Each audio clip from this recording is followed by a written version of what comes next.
I'm not even gonna lie. I just planned this a good 10 seconds ago.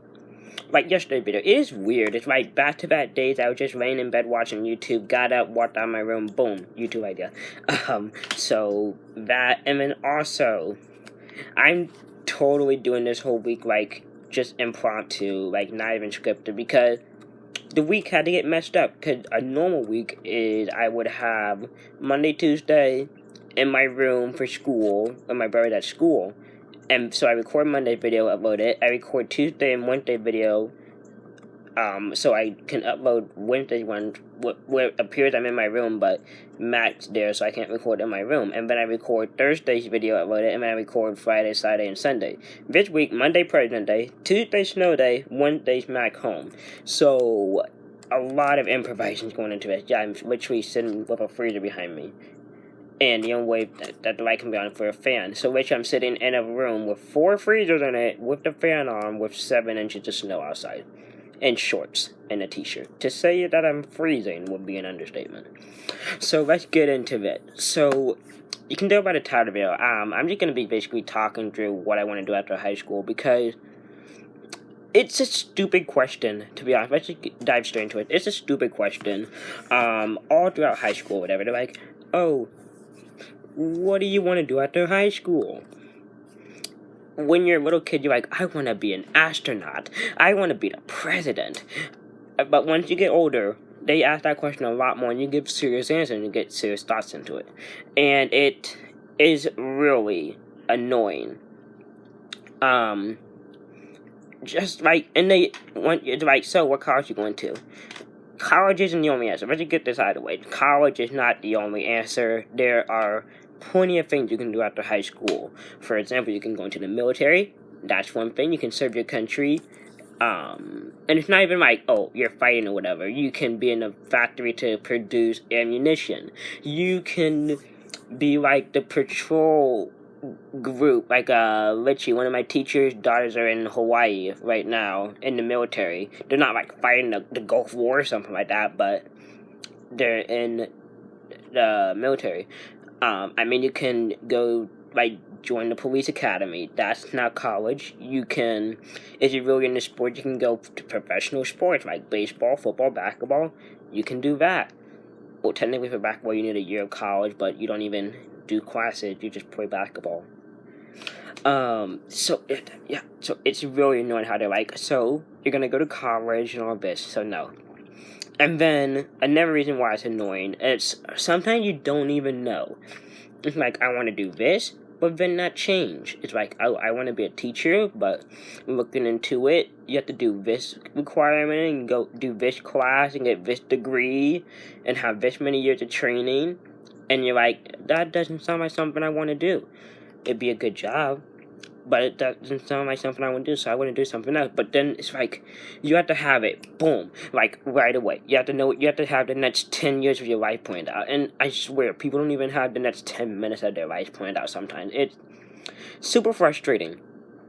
So, to the college thing, my train of thought is, I wanted to be several different things. I guess, at first I wanted to be a wrestling commentator, because I love wrestling, and you have, you know, the play-by-play analyst, the people are like, oh, well, they did this, and then they did this. Or I couldn't see the moves or whatever, but I'm the person out there that had the stats.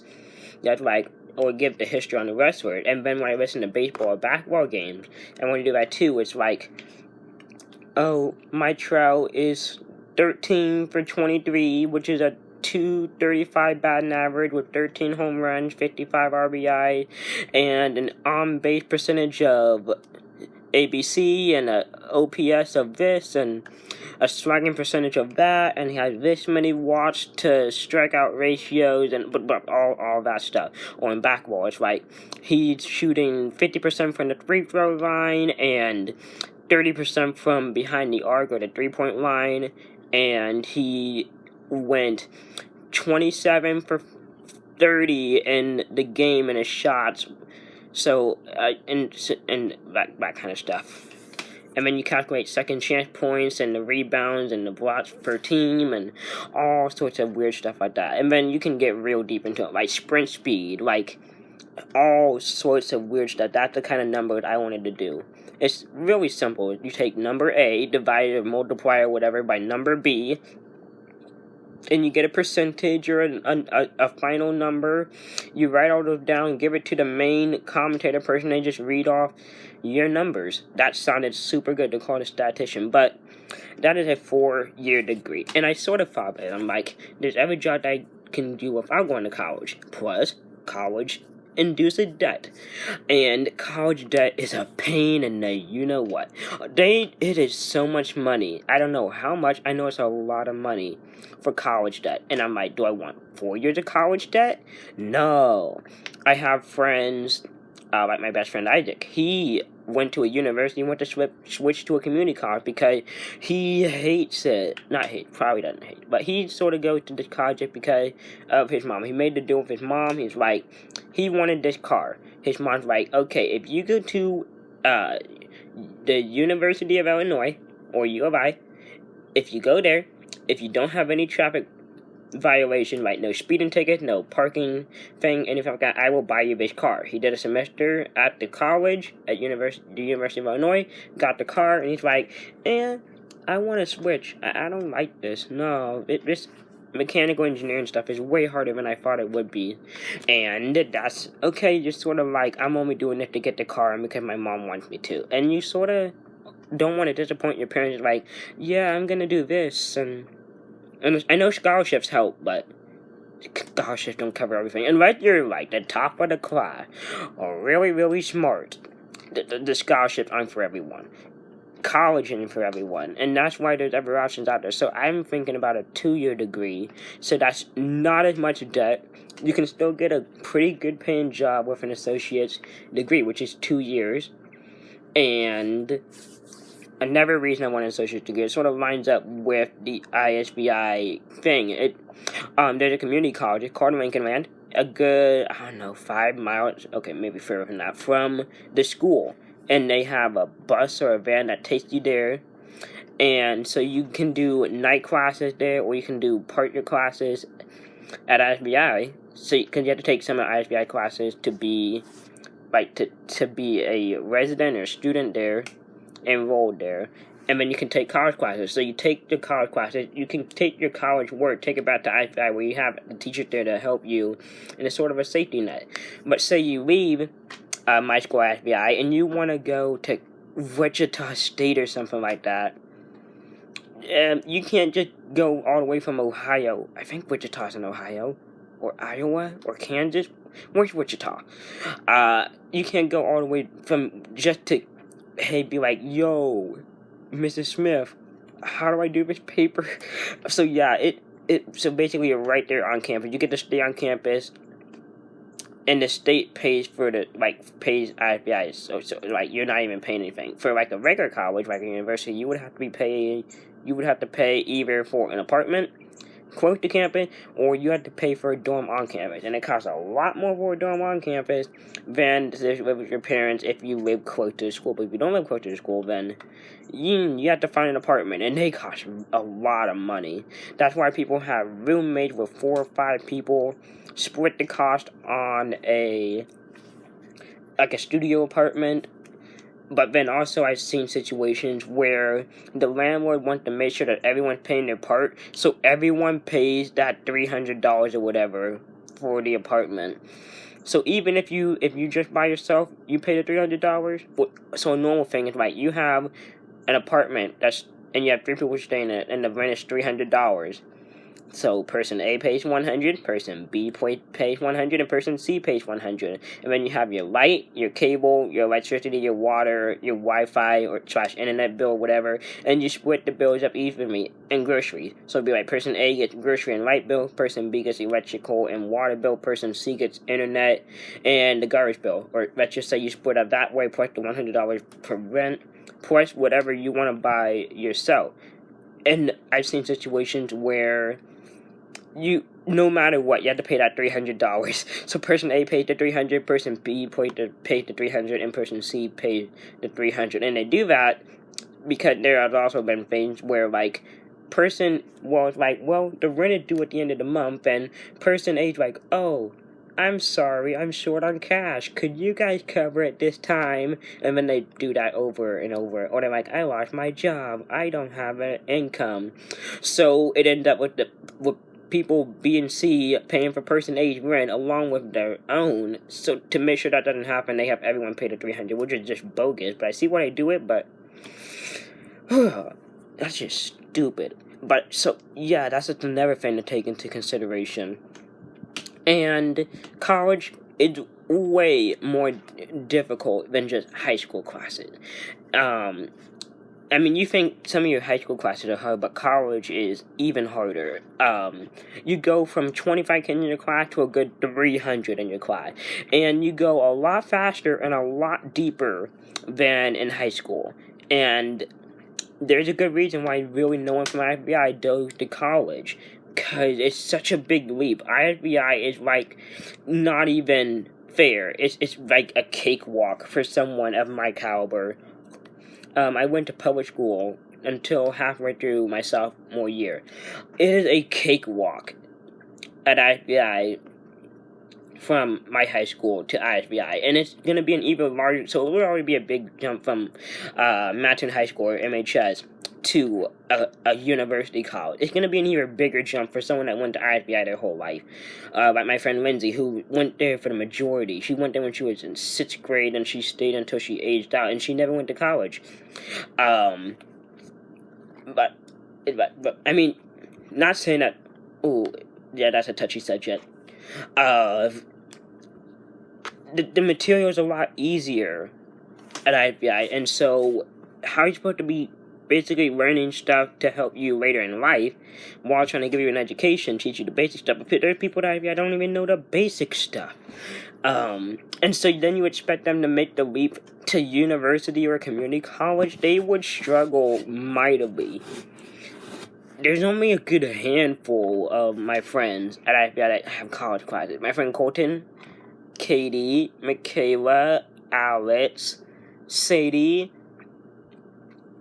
Ooh, my friend Jacob was supposed to. I don't know if because of COVID they didn't do that, but that's a very short list. I mean, you already have a small group of 60 students at IFBI, and you know, some of that's like elementary and high school. So, but the ones that are eligible for college, not all of them goes for a good reason. There would be a huge jump, and some of them want to do everything college. You can live in a group home, like, what is it called? Eastwood? There's a group living facility in Chicago called Eastwood that my mom went to.